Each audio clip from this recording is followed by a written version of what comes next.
try to figure it out here.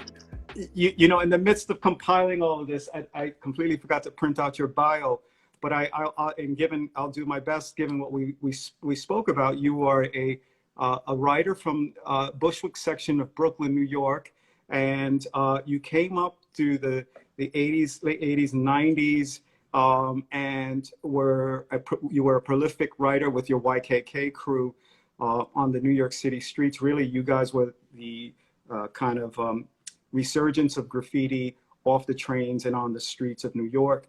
But then also you went on to take a career path that led you into education and advocacy. So that's really quite interesting. And that's the short of it, because we'll get into the meat and bones of it in a minute. So I just want to welcome you to the Museum of Graffiti and rap to you about your story, which we were doing earlier. And I got to tell you, I'm still impressed, and I want to kick it with you. Oh, thank you for having me. Yeah, I really do these type of things, so I'm a little like, all right, what do I do next? But I'm usually behind the scenes of a lot of things, and I'm kind of cozy being there, you know? Yeah, good. Well, good to hear. Well, so what we're going to do first, the way I like to kind of, you know, kind of, actually, I'm sorry, I'm just typing your name in. It's SKUF_YKK, right? Yep. I just want to pin you. SKUF_YKK. Yeah, I just want to pin you. So what I want to start with, right, because you are in the great tradition, and I think to some degree, undervalued art of a throw-up writer and bomber, right? And because everybody talks about style writers and you know, graffiti writer turned street artist and so on and so forth, but there's this amazing legacy of that people should understand about, and I'm going to flip this over, about writers like you who do all the grunt work, as you say, in terms of bombing. Because in the early days, right, it was neighborhood tagging and provincial, it was neighborhood, and here what we see in this famous picture, and why we're talking about throw-ups, if I can zoom in here, you start seeing Barbara 62, Eva, and Lee. And what's different about them is that they're outlining their name, right? That was kind of like the beginning of that, of kind of taking on a different characteristic of writing one's name.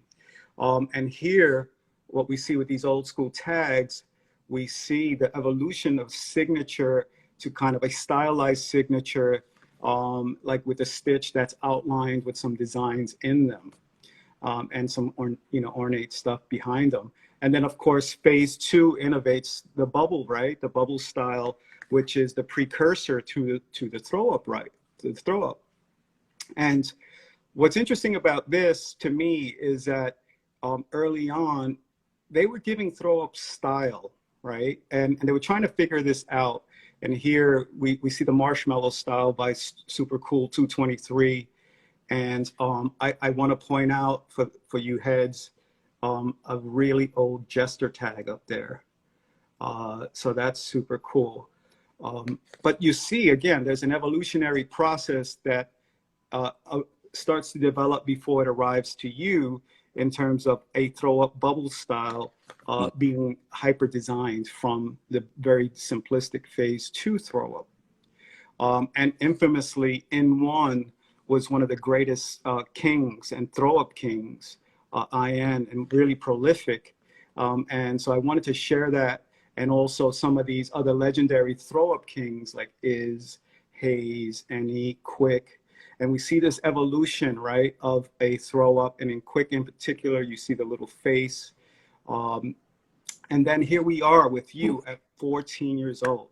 So yeah. I want to know about Bushwick and you as a young kid, you know, discovering this culture that's been evolving over years. Yeah, I could say, just to interject, I could say that I was lucky and blessed to actually come from what I believe is the Gold Coast of throw-ups, from Bushwick, Bed-Stuy, J Line, M Line, these guys, I grew up just seeing some awesome throw ups, and I was lucky to even around 7 to 8 years old, being able to understand what a throw up was and see it on the trains. I got to see the trains leave. I was not a train rider. I was not a part of that. But I experienced that because my older brother, who was 10 years older than me, was a break. Right. Yeah, that's a picture of me as a kid trying to break that. So he was with Scrambling Feet Rockers, and they were from Bushwick, Williamsburg, and the Lower East Side, and they had writers that were part of the crew. So, one of the main writers that I grew up seeing was that was a breakdancer with my brother was FNGTF, and that's where I really got my appreciation for throw ups and learning what throw ups were, and seeing that, and seeing the energy and how can I say, brothers peers would get hype seeing their names on, and I wanted to be a part of that. I wanted to, the process of the feeling that getting up gave to my older brother and their friends. I wanted to be a part of that. But did you understand that the process as a young kid, that it was criminal? Did you understand that? Were you okay with it being criminal? But we came from a society where we were seen as criminals. So being criminal, it was normal. It was like whatever. It was more stuff in the hood going on. Graffiti was at the bottom of the totem pole. We're talking about the crack era. We're talking about I lost your audio. Everybody's parents locked up. I'm sorry. You hear me now? Never mind. I lost your audio for a second. But you're right. That was okay. That was the crack era, and your part of town, from what I was experiencing, was like my part of town in the South Bronx. So it didn't feel so criminal. It just felt kind of the norm. We knew it was criminal. I mean, I guess again, I'm 7, 8 years old looking at my brother that's 17, 18 years old. So, as long as I don't tell my parents, I'm good. And one of the things that you mentioned, again, being aware of writers back then, famously, and from Brooklyn, OE3 was one of the great writers. I grew up on this guy, like, all my life. Like, it's always OE always existed, and P13 has always existed, and they still exist.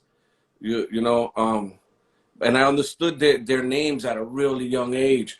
My F is like really a morphed out OEE. The F in my throw up. So that's what I grew up seeing and thinking it was cool and fresh. So I wanted to, do that style as well. And let's talk about FR and his influence on you, because you were really young. You were what, like 11 years old when you started? 12 years old? Sorry, somebody's trying to call me. Am I dropping out? No, I hear you now. About 12 years old, I started like writing on my own, but I was exposed to graffiti really like younger than that. But once I was able to move on my own, I started writing. I would say, middle school. And one of the things you mentioned, that FR really kind of just put you on. FN, GTF. FN rather. Yeah, he put you on. And who took you to the layups first? Was it somebody like him? How did you get to hit the trains? I'm a street writer. Any graph that I did on the trains were just a plus, and it was a clean train movement. But I do recall when my brother would go to Lower East Side from Bushwick, FN and other of his peers, I can't remember their names, I was so young, but FN was the dude. Even catching motions on the trains, or if there was a layup, I remember because we used to go to Bowery, we used to take the J to Bowery, and then they would walk down to the Lower East Side to where they were from. They would go to a Bowery layup, and I'm little, like my brother's doing his thing, and I'm just hanging out around my older brother, and they were writing, and it was like normal. I grew up around it. So we see here with like the FN throw up, you could see the kind of him pointing at it with, it seems pridefully, right? So it's like when you see your name on a train, there's a certain excitement. That's what I grew up wanting to be a part of, that excitement. You also mentioned out in Brooklyn, and we're going to get into some writers that you said were influencing you, that when you were a kid at Knickerbocker Avenue, Ket's dad had a newsstand out there. His dad had a newsstand on the Knickerbocker train station. I remember that. And I would go to the newsstand and just look at whatever comic books were the thing. Back then, they used to have comic books in there. And I remember, even really young, having conversations with Ket before I even got into graph. And then later I found out that was him, and it was like a small world. And then once I went to high school, I was able to see the clean train movement that Risk Crew was doing all over the lines. I got to. And in Brooklyn, I mean, we've talked about this often on the talks about the importance of Brooklyn writers who were super influential and Midge, and we would go to the M line. We'd take it to the last stop. I used to play football over there, and I remember seeing the Midge on Fresh Pond train station in the back. I even remember Peak, really back in the days, and then later on, DEK Vic Crew, Pizer. Later on, like 80s, Pizer, RE, MOG Crew. And I was kind of young but I understood it because I already had the cheat code from my older brother siblings to understand what I was looking at. Right. And at that time, correct me if I'm wrong, the Brooklyn lines, there weren't as many style. Well, Baby 168 was doing some work out there for a while, but it kind of died out and was kind of just the throw-up bombers that were taking over the lines. And that's what I grew up on. That's what I saw. So that's why I come from that vein. I come from that lineage. I'm a throw-up dude. I'm a bomber. I'm a street bomber. So when I think about like the bubble style, the throw-up, and it's interesting having this conversation with you about throw-ups and stuff like that, because when I grew up, I was kind of really like excited about them. And then when I discovered style writing, I knew I was a style writer. But I always admired, throw-up writers and throw-up kings. Yeah, but you already, like, when you say style writer, you throwing me off because you categorizing something different. It is style in throw-ups. I'm glad you say that, because I was going to come back around to that, right? Because the throw-up evolved tremendously in the late 80s, the mid to late 80s, right? And started becoming really stylized away from like the classic throw-ups that I showed you, right? We clearly see it here, with the FN. Like the soul throw up is a classic throw up. OE was actually very unique in his. Oh yeah. He was amazing in his throw up. But here, what we're seeing here, which is interesting, is that on the left hand side you see painted trains. On the right hand side, you start seeing the transition, throw ups and tags in public space. Correct. And one of the things that's really interesting about that, and we see that in the next slide. And this is in Brooklyn, and you see a clean train juxtaposed this abandoned building that has throw-ups and tags all over it. And there's a thinking behind that. Why don't you tell me more about that? Well, this right here is the J line, the L, by the yard, Eastern Parkway. And then now we have, I could assume that these throw-ups came from the guys that were going to the yards. And then they would come and they would bomb this rooftop of this abandoned building here. But to me, that's what I saw, the graffiti leaving the trains and going into other surfaces and bombing, like Pizer, RE. And they had the transit line. They had the powerhouses. They had rooftops on the J line. They had streets. And that's what I saw, and that's what I wanted to do. They had some dope, fresh throw-ups. That's the transition time, the transition period. Right. And by hitting rooftops and buildings, so imagine this is a view from a train, a Yep. train window. It didn't die with the train. It just moved over, and it didn't start with the trains neither. Exactly. Right. And that's, again, you know, the first image we saw is really what starts this off, this conversation, that it's come full circle now. But again, there's a, I think in these images compared to them, there's a whole different tactic, right? Because you could see the throw ups and the tags rolling back several buildings in the rooftop. Yep. And so you're seeing all this and you develop a crew, YKK, right? That, you know, with some childhood friends. Yeah, well, that was Kez's crew. That was Kez created, yeah. Kez 5, rest in peace. Rest in peace, my brother. He created the crew. He gave it a name. He gave our friendship a name. We all grew up together. It wasn't like we met through graffiti and decided that this was going to be our graffiti crew. We were all from the same neighborhood. Kez, I met him in high school, but he was from our neighborhood. Knox lived down the block. Spot lived 2 blocks up. Like, we grew up together. So that friendship, Kez kind of gave it a name. Yeah. Later. I appreciate that. I'm going to interject for a second because Mr. Snook Warner has a question saying, does the dude from the museum even write? You need to check yourself and do a little history. You know, it's you know, that's so retarded. But anyways, but what I wanted to say here, right, because you mentioned that these are normally this does start happening in school, right, with childhood friends, right, and these are bonds you keep for life sometimes.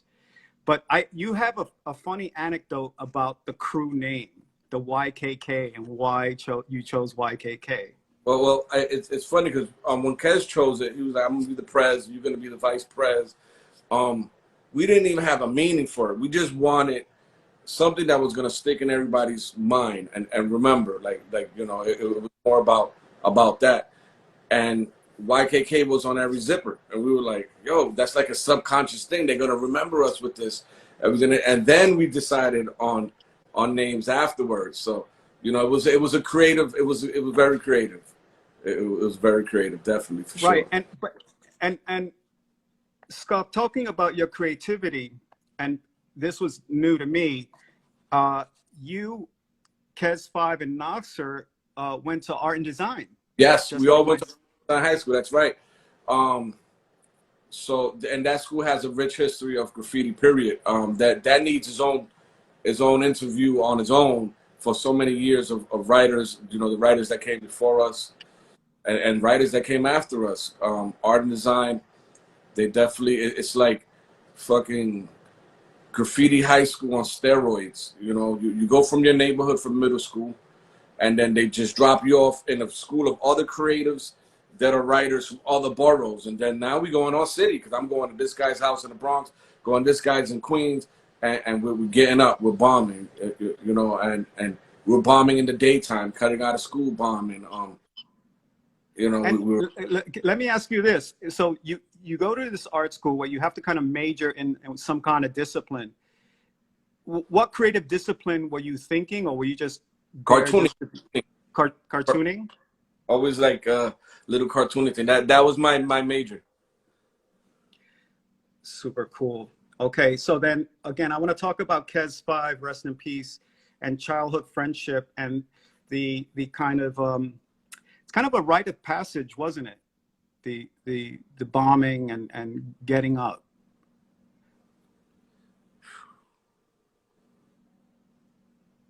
That picture had a soft spot for me, but yeah, I mean, it let the world know that we were here, you know, that we existed, especially in these times where you know, teenage years where you're trying to find yourself and know who you are, and everybody's telling you what to do. Your parents are telling you what to do. Society's telling you what to do, and it's like, I'm me. I am I am the name that I'm going to give myself. As a matter of fact, I'm not the name that you gave me, Mom. I'm not the name that this is who I am and I exist. And, so graffiti, yeah, it is a rite of passage to those who want to, exist. And of course, it comes with great risk. And one of the things that writers do is they take great risk and go places where they shouldn't. This Kez and SKUF, Yeah. is this on the Williamsburg Bridge or That's something? on Williamsburg. That's old, like the old Williamsburg Bridge. I actually think that I did that, Kez, and that's when Kez was locked up, and I threw him up. I did it because I think he had something that was ragged under it, because he always would like conquer that pillar there, the house. What influence did he have on or leave on you? Well, so when we got to high school, he was a junior and we were freshmen, me and Knox. So he was a little older than us. So he was already in the street writing. So he kind of schooled me. He put me on, to the neighbor, to racking, to getting paid. Like I would rack, but this guy would rack on a whole other level. And so he put me on to racking, and then just getting around the city. At the time, we would hang out in the village and Uniques.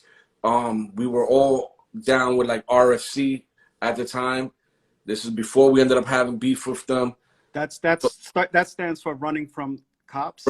Running from cops. Yeah, we used to hang out in front of Uniques. We were just a bunch of kids from the city in the 90s, just hanging out, writing graffiti, racking, and getting up. So he kind of like introduced me to other people, because I was just from Bushwick, and I didn't really like socialize with a lot of other people but my people, and I'm kind of still like that, but he was able to connect a lot of people. Right. And one of the things you mentioned about Kez, about racking up, and which means stealing paint or whatever it is you want, there is this element of criminality of it. There's a life of criminality in the activity, but also this criminality, like you said, all around you in your neighborhood, the crack, you had the tensions with the police, with the stop and frisk. And you ended up getting into some serious trouble as a young kid. Yeah. That really kind of dictated a lot of where you are now. I want to explore that with you, with the consequences of the criminality of graffiti and the things that lead in after that. Yeah. So graffiti actually became like a slippery slope at one point. So it went from racking to writing to fighting to we would actually fight back then. I don't know what they do now, but we would actually fight back then. I don't know. They probably cyber fight now. I don't know. But when we were younger, we got into a lot of scuffles, per se, with others. And I ended up always, for like a long time, from the age of probably 16 through 18, like stuck in this damn revolving door. Every couple of months, I'm back in Rikers Island fighting a case. And I was lucky that my parents were behind me and were able to my dad's union was able to get lawyers for me, and I was able to wiggle out on a lot of stuff. But a large portion of my youth was in and out of Rikers Island. So, and in Rikers Island, I often heard that you could also meet writers in the pen. Yep. Sure. Everybody wrote. Back then. So, when I went in, everybody knew I was SKUF. Like, you wasn't going to hide it. And I had a lot of beef with other writers. So it was times when I would run into writers in the joint and we fighting, especially with kids. You're at that time, your ego's not even fully developed and you think you're tough or whatever, but Rikers Island, I had a lot of fights with graffiti over that in the joint. Like, there's no way you could run now. Now it's just me and you. There's no way you could go at night and go over my name. We in the same cell. We're gonna handle this right now. But let me ask you something. Did having talent at all give you a pass in certain areas with other people? Talent. I didn't even know that we had talent. And I don't know. I don't. I guess we would be respected maybe by the older people or the graffiti fanatics per se, but we wasn't around that. we were doing this for us. We weren't really around other people. We were just doing our own thing. So, but I think that we were able to take what we knew through graffiti and create creative fields and feed ourselves off of it, and make a living with our creative talents, and graffiti was a part of that. Because graph, I know back in the day that being a graph writer sometimes gave us passes to enter certain neighborhoods, for sure. And sometimes we get our ass beat or chased if Yeah, but I was good, like, and I was good in certain neighborhoods. I mean, I was from a tough neighborhood, so I knew how to navigate wherever I went. Like if I was in the Bronx and it was a tough neighborhood over there and I was a kid, it was still the same type of neighborhood that I grew up with, so I knew how to navigate. I didn't have a car. We were really walking through these neighborhoods and bombing. I don't think that having the style, if anything, it was more like we had a lot of beef, man, in the night. Anybody that's in here from the 90s know what it was. Like right. we definitely had beef. We were not jumping in and out of cars. We were definitely walking through your neighborhoods. And I don't know. I just I always support the writer. I'm a bomber, and I appreciate the beautiful, nice, artistic artworks and all of that. But I really don't think graffiti would have been anywhere if it wasn't for the dudes risking it all, bombing to put this art form in your face. Correct. And that goes back historically, as we saw in the opening. And SKUF, so I'm curious about the lesson learned, once you got out of the pen, right? Because you get out around 96, is that correct? Yeah. And yet you're still bombing. It was my only escape. It's all I knew. I'm happy, I'm gonna go bombing. I'm mad, I'm upset about life, I'm gonna go bombing. It's like you've become programmed to express yourself like a musician. Or singer or songwriter, they stress, they go write a song and they express themselves in that song, and or they do artwork or whatever. That's their release. I go bombing, I go get up. That was our release. And maybe it's I don't know, wishful thinking, I don't know, but we keep doing it forever. Right. And still to this day, I mean, I don't write no more, but you still have this urge. Right. And with that comes, with the territory, especially on the streets, everything is fair game.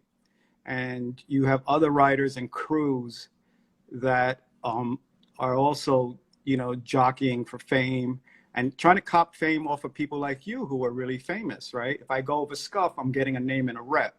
Yeah, there was a lot of that. There's still a lot of that. And I see that now in the internet, a lot of talking. And if you respond to these people now, you made them relevant. But at the same time, when I was making my way up, there was others that were good bombers and good famous bombers and was respected and got it in physically in their neighborhoods as well. That later became like my boys, but at the time, we had to shed blood at the time because that was the life that we was living.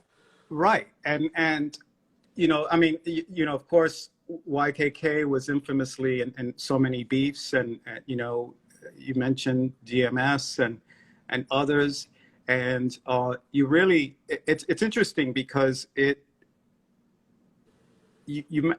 when we talked, you managed to tell me that you had beef in almost every borough. Yeah, we did. We did. We actually did. It was, I don't know. Kez brought us a lot of beef, though. I can say that. Rest in peace, my brother, because he was a wild one. But and it wasn't like we would go out and rag people. It always start for a reason. You know what I mean? There were a lot of haters. We were making moves, and people that were associated with other people didn't like us. So you go over one of us, you're gonna go over all of us. And I had the mentality at the time: if you put up a crew, if I see you guys are gonna jump me. So I'm going over everybody in the crew. Let me ask you something. Did you know, with a throw up writing crew or bombing crew, you know, how much of it is it, you know, the creative writing, and how much of it is just straight up vandalism? Like, you know, like is there a balance between the I don't two? see when you say vandalism, I think of somebody scratching a car. Fair enough. There's no purpose in that. Like, what are you going to be, the most up car scratcher? Like, I don't, or the most up. So it is called vandalism because you're writing on somebody's property, I would assume. But there's a bigger purpose to that. We're not just doing it for vandalism. We're doing it to fill a void, to be known, to express ourselves, create, you know, creativity. Bombing style, like it's a purpose to get up more, to exist. Well, let me interject, and because this brings Scheme's mom, that scene with Scheme and mom and Style Wars, to Funny what because end? I was now visiting him. Yeah, to what end, right? I'm about to bring over here. Right. And so when you think about all that work, right, and in hindsight, you know that you almost talk about it as some kind of a uncontrollable addiction sometimes. Yeah, Right? I said that many times. Sometimes it feels that way because society and everybody's telling you that it's wrong. This shouldn't be done, and it's like, why not? Like, why not?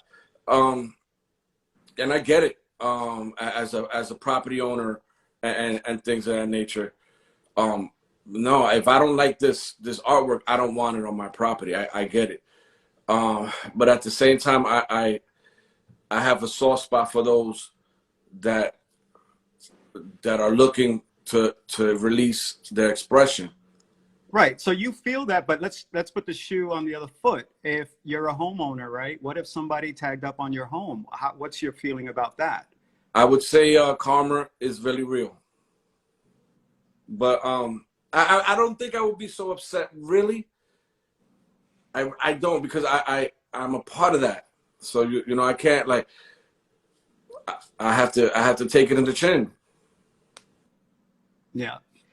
And so when I just want to get into the next slide, because here we have a picture on the top right with you next to Vifer, who was another street killer in New York. One of my influences and became one of my peers.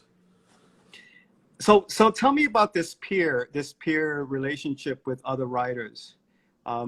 Is it just because it's funny, because this, when you talk about FN, you would think that that's your obviously it's your first peer. You kind of get in the game and you establish yourself, and you don't need another peer.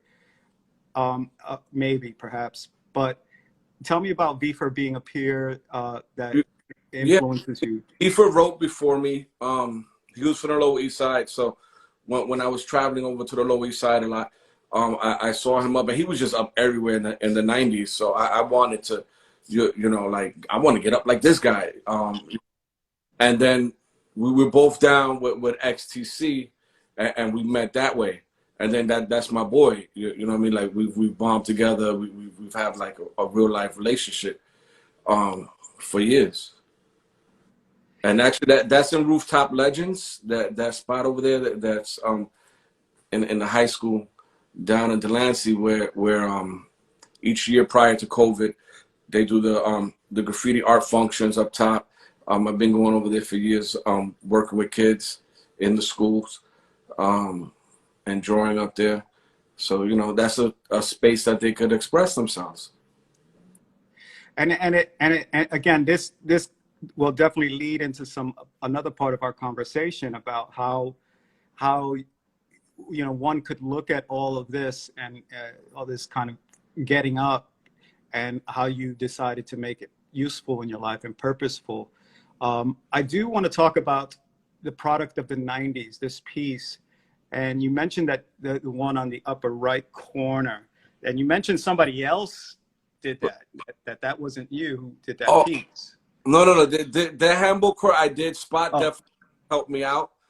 Um, Spot is the finisher. He's a very creative dude. But that was in '98. That was a handball court. He's been doing handball courts forever.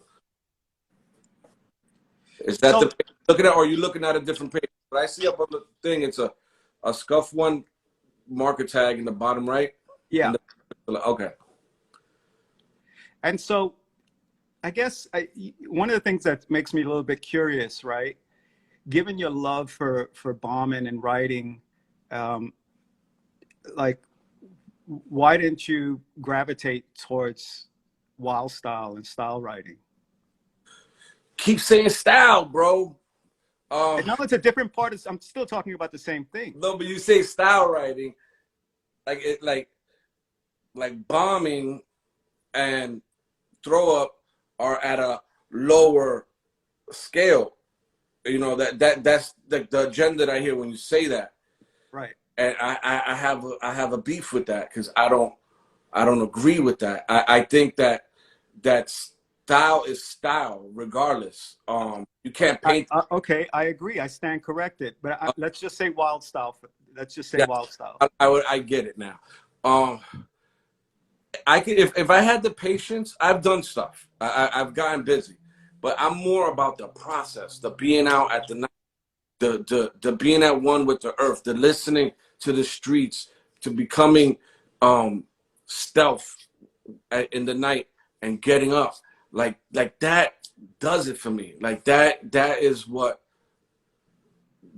I gravitate to. So if I sit down and I'm doing this dope, artistically pleasing to whoever piece for hours without that feeling of being out there, I'm missing something, bro.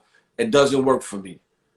It doesn't work for me. And that's just, you know, I think that's what bombers know. That's why we the grunt workers of this graffiti community. And I think any other bomber gets it when I say it. Like, Yeah. that, you gotta be out there. You gotta be in the night. You gotta be feeling it. You gotta be attuned with what's going on. Like I can't do that. I can't sit down and know, all right, this is a legal wall. I'm doing such a beautiful piece of art.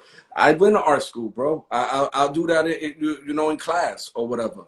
Yeah. But that's just me. And I'm not knocking the dope art stuff, you know? No, not at all. No, I get it, because there is this kind of like guerrilla mentality, about writing and bombing. I mean, obviously, I know it. I wrote with some of the best, bomber crew, throw up Yeah, writers of my of generation, with Min One and Rich Two and no, the Wild Crew and Is the Wiz. Those guys were really prolific, but they also liked wild style a lot. But yeah, again, it's a different generation, because your generation, you said you didn't take the trains, you went right to the street, to the public. yeah. We And weren't hiding in the yard. yeah, We were not that I'm saying anything negative to anybody in the yards. Like, I give it, but we were not. We were out in the street. We were right, outside, like.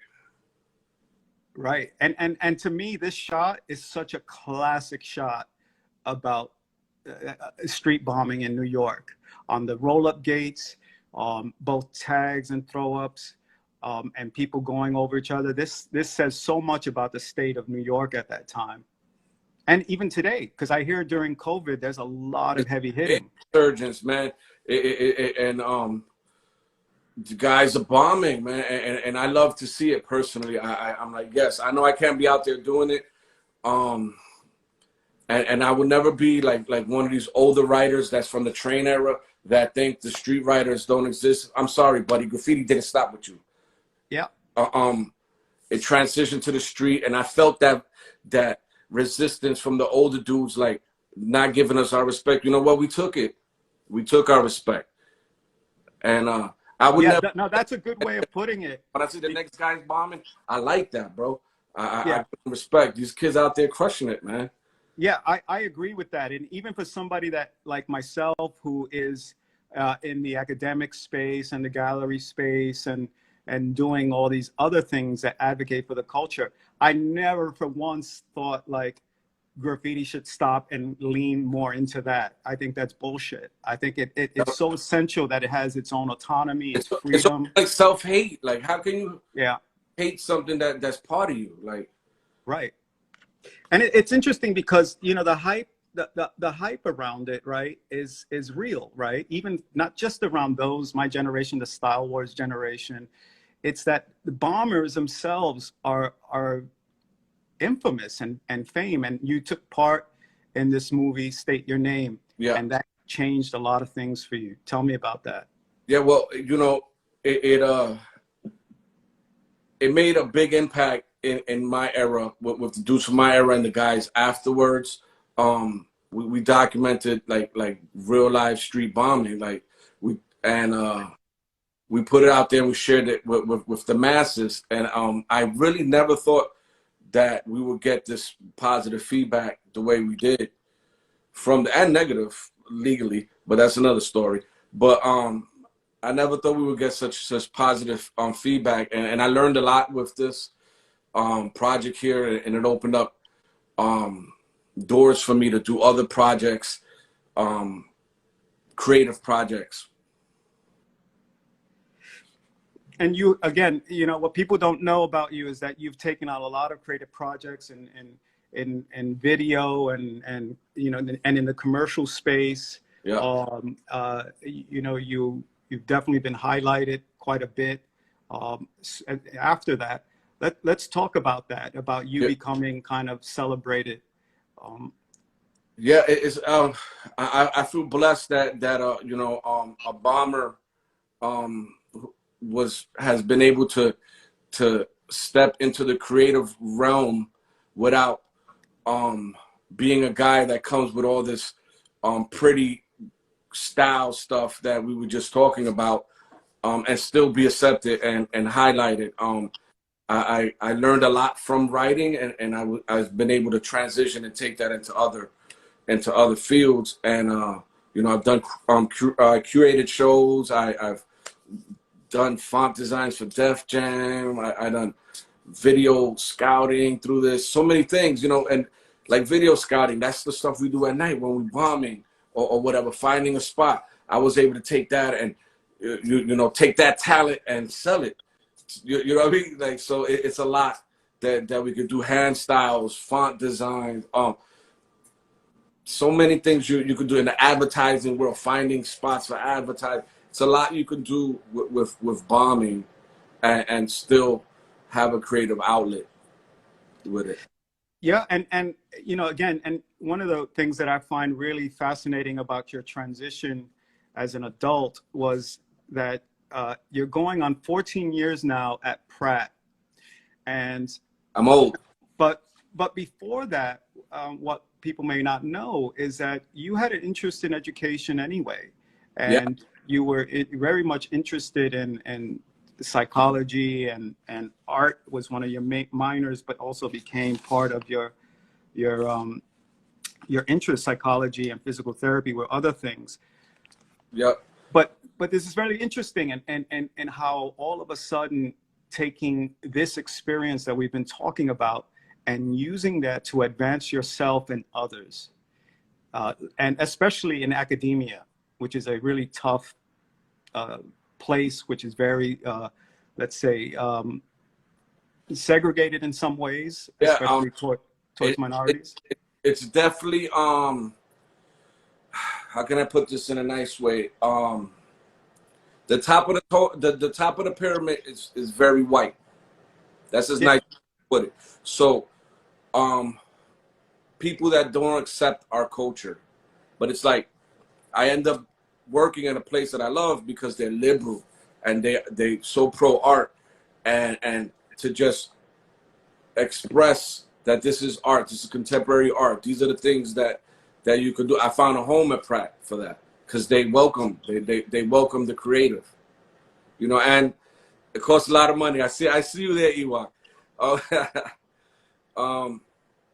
But you know.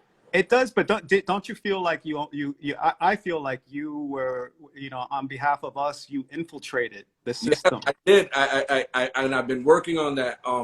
You were actually one of our students there, and we did, yep, we did the show there, one of our students, and that actually, when we did the show there at Pratt, opened it up for at Pratt to listen, like, oh shit, this kid is coming here and he knows something. You know, yeah, of course I know something. First of all, I got a degree in the streets and I got a degree in visual art, minor in psychology at the time. So of course I know something. You know, I speak both languages.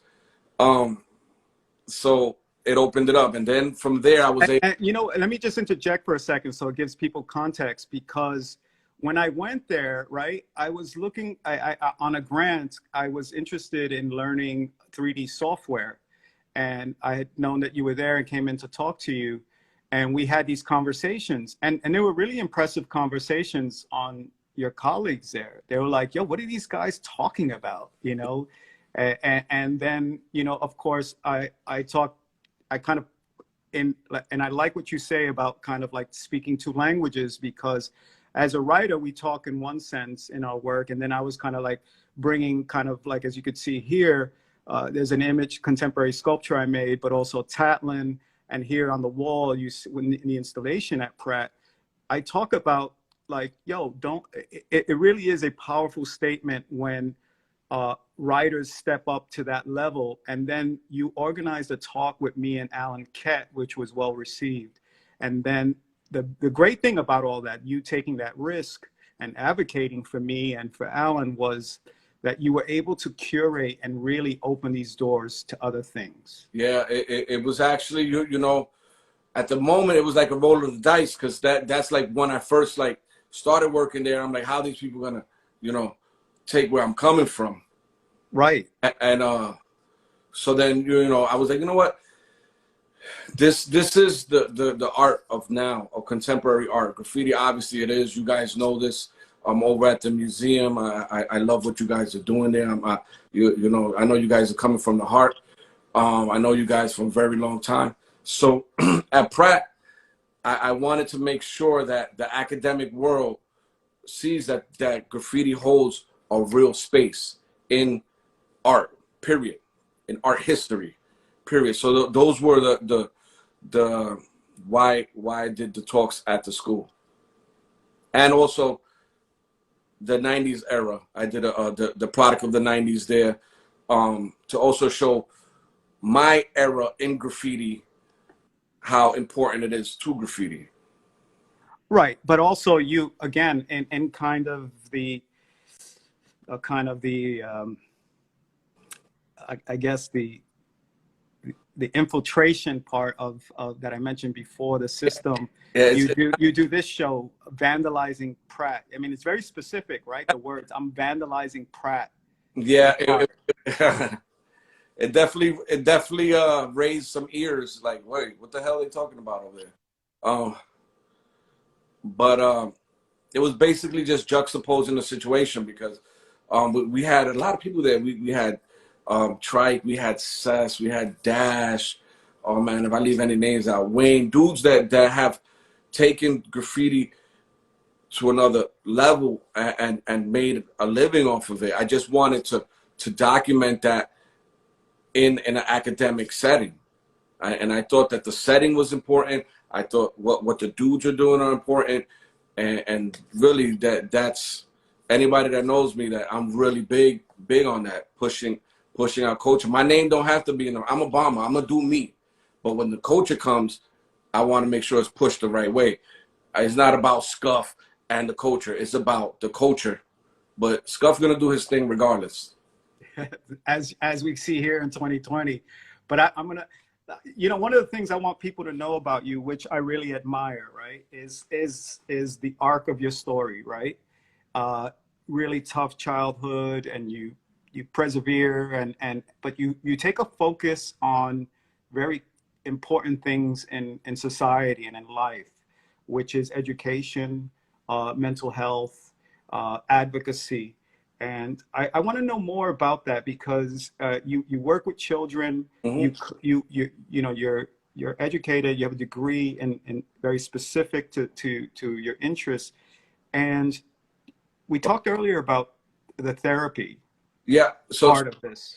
so recently, I got my master's in creative art therapy, and right now I'm working towards my hours to be a therapist. But what I saw, that through this art form, I was able to connect with youth, with all type of people that had issues. You know, art therapy exists. It's a field that's been around forever. But I think, so it's psychotherapy, and then it's art. Art is the vehicle to the conversation to enter for the help to the therapy. But I also saw that graffiti doesn't exist in this field as a modality to mental health.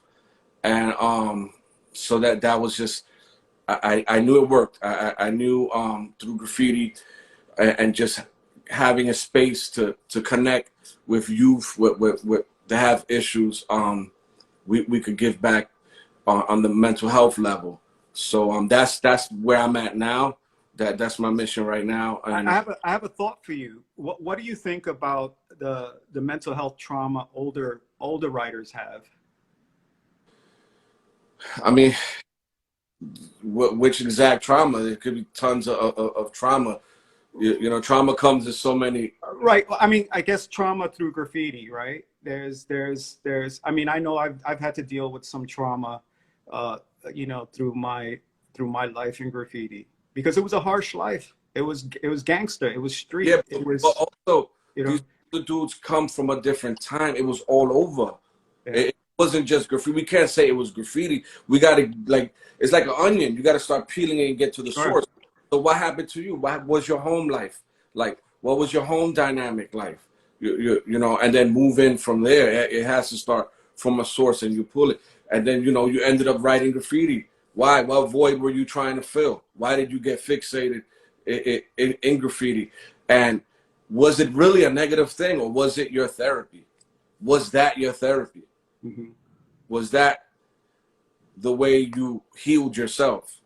And how can we take this process and keep healing from this, with this process that you already know? Let's visit that again, and let's see how we could do that in a constructive way. Yeah. Earlier we both agreed that graffiti saved our lives. Yeah, definitely. And that what I really like about what you're doing, again, you're connecting not kind of the act of vandalism, or let's quote unquote just bombing and getting up, but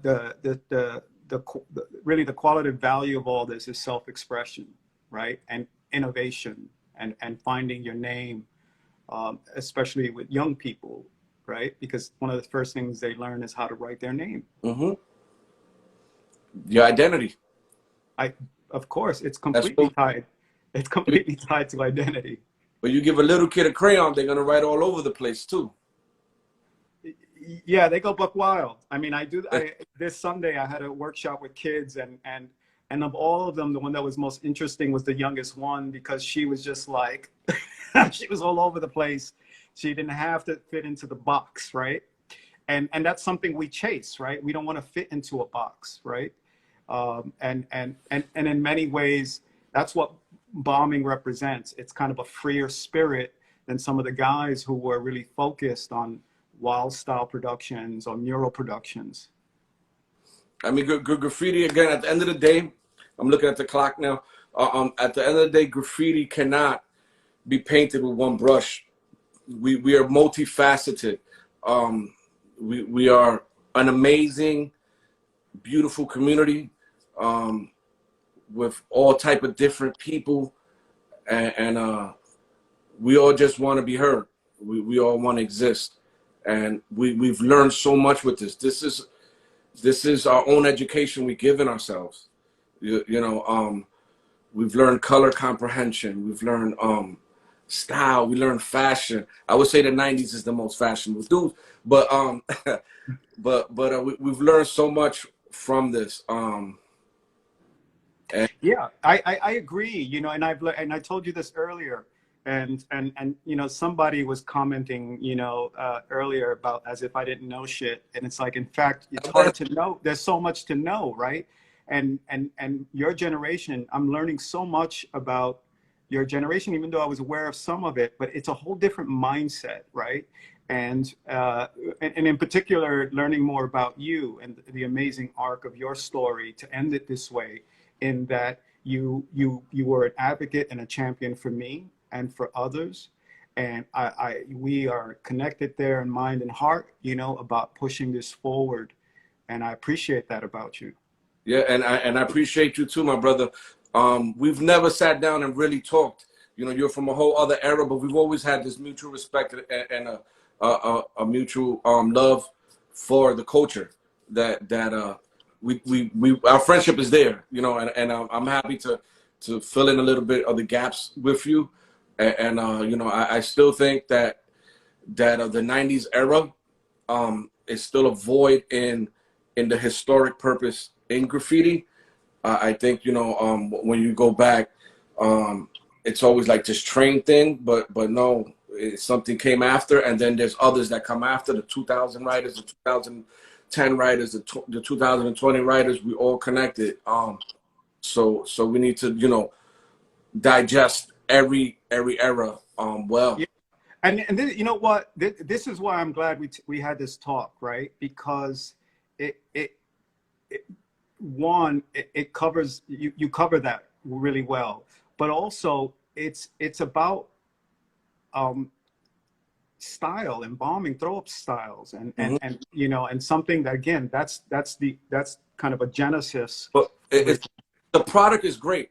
It's about the product. I get it too, but it's also about the process. The process is what kept us here. All right. It's really not the style. The style is great. You could do style in a black book in your house. Yeah. You know, it's the process. Yeah, and the experience. Yeah. The experience, the process. We're here more about I get it, and I appreciate it, but I'm more advocate of the process and how the process makes you feel and what it did for you to elevate yourself. Others may be about the product. I'm more about the process. My product's not too bad though. Puro producto. Yeah, I feel you, brother. And listen, with that, on behalf of the museum, Kat and Allison and the staff, I really want to thank you, as always, for everything you've been doing and put down on the street and in people's minds. And you know, congratulations with everything. And you know, keep pushing, happy holidays, Mira, and hopefully I'll see you in Miami soon and visit us at the museum. Yeah, I'm looking to go out there for around spring. So nice. Yo, we're here. We're waiting for you. So all right, we'll pick it up then.